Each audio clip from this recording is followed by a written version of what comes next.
story of Jeremiah, often called the weeping prophet, is one of faith, perseverance, and heartache. His life and ministry spanned some of the most tumultuous years in the history of ancient Israel, a time of political instability, rampant idolatry, and impending judgment. Called by God as a young man, Jeremiah spent over 4 decades delivering God's message to a people who refused to listen. His story is both deeply personal and profoundly national, marked by moments of intense struggle and unwavering obedience to God. Jeremiah was born in the small village of Anathoth, a few miles northeast of Jerusalem, during the reign of King Josiah of Judah. He came from a family of priests, giving him a strong religious foundation. But Jeremiah's calling would take him far beyond the duties of a typical priest. One day, while still a young man, the word of the Lord came to him. "Before I formed you in the womb, I knew you, and before you were born, I set you apart. I appointed you as a prophet to the nations." Overwhelmed, Jeremiah protested. "Ah, sovereign Lord, I do not know how to speak. I am too young." But God reassured him. "Do not say I am too young. You must go to everyone I send you to and say whatever I command you. Do not be afraid of them, for I am with you and will rescue you." God touched Jeremiah's mouth, symbolizing the divine authority of his words. From that moment, Jeremiah's life was forever changed. Jeremiah began his ministry during the reforms of King Josiah, a righteous king who sought to bring Judah back to God by removing idols and restoring the temple. For a time, it seemed like Jeremiah's message of repentance might take root, but after Josiah's untimely death in battle, Judah quickly reverted to its idolatrous ways. Subsequent kings Jehoahaz, Jehoiakim, Jehoiakim, and Zedekiah were weak or corrupt, leading the nation further into sin. Jeremiah's messages were direct and uncompromising. He warned that Judah's idolatry, injustice, and refusal to obey God's covenant would lead to destruction. Using vivid imagery, he described Judah as a faithless bride, a broken cistern, and a pot about to be shattered. From the least to the greatest, all are greedy for gain. Prophets and priests alike, all practice deceit. They dress the wound of my people as though it were not serious. Peace, peace. They say, when there is no peace. But the people did not want to hear Jeremiah's warnings.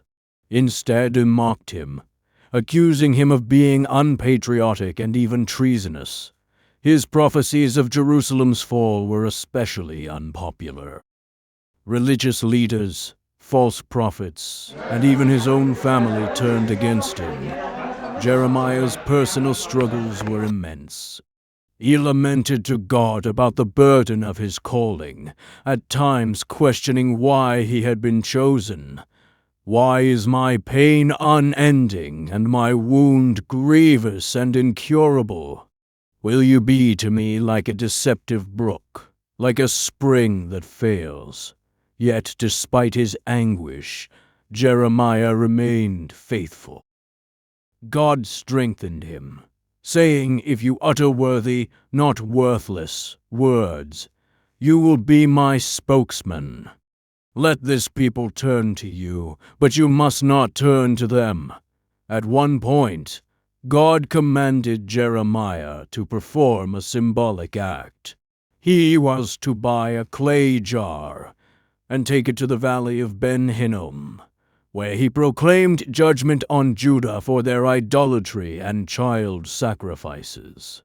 There, in front of the elders and priests, Jeremiah shattered the jar, declaring, "This is what the Lord Almighty says. I will smash this nation and this city just as this potter's jar is smashed and cannot be repaired." Such actions made Jeremiah even more unpopular. On another occasion, the priest Pashur had Jeremiah beaten and put in stocks for prophesying against the temple and Jerusalem. Yet Jeremiah continued to speak God's truth, even when it brought him pain and isolation. The most dramatic period of Jeremiah's ministry came during the reign of King Zedekiah, Judah's last king. The Babylonian Empire, under King Nebuchadnezzar, was rising in power, and Jeremiah warned that Judah's only hope was to submit to Babylon as part of God's judgment. But the people, led by false prophets, believed that God would protect Jerusalem because of the temple. Jeremiah repeatedly told them that their trust in religious rituals and alliances would not save them. "Do not trust in deceptive words, saying, 'This is the temple of the Lord, the temple of the Lord.' The temple of the Lord," he cried. When the Babylonians laid siege to Jerusalem, Jeremiah's warnings became reality. Starvation, disease, and despair filled the city. Yet even in the midst of this calamity, Jeremiah offered a glimmer of hope. He wrote a letter to the exiles already in Babylon, encouraging them to settle there, build homes, and seek the welfare of the city.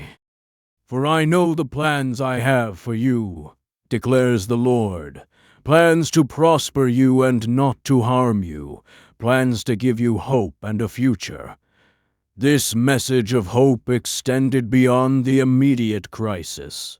Jeremiah prophesied of a new covenant, one not written on stone tablets, but on the hearts of God's people. "I will be their God, and they will be my people.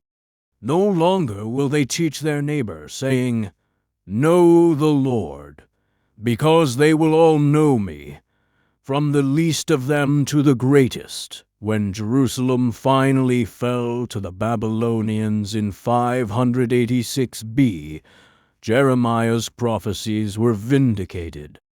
The temple was destroyed, the city burned, and the people carried into exile. Yet Jeremiah did not gloat. Instead, he mourned deeply, penning the Book of Lamentations, a poetic expression of grief and hope. In the chaos following Jerusalem's fall, Jeremiah was taken against his will to Egypt by a group of fleeing Judeans. Even there, he continued to prophesy, warning that fleeing to Egypt would not spare them from God's judgment. Jeremiah's life was one of profound sorrow and perseverance.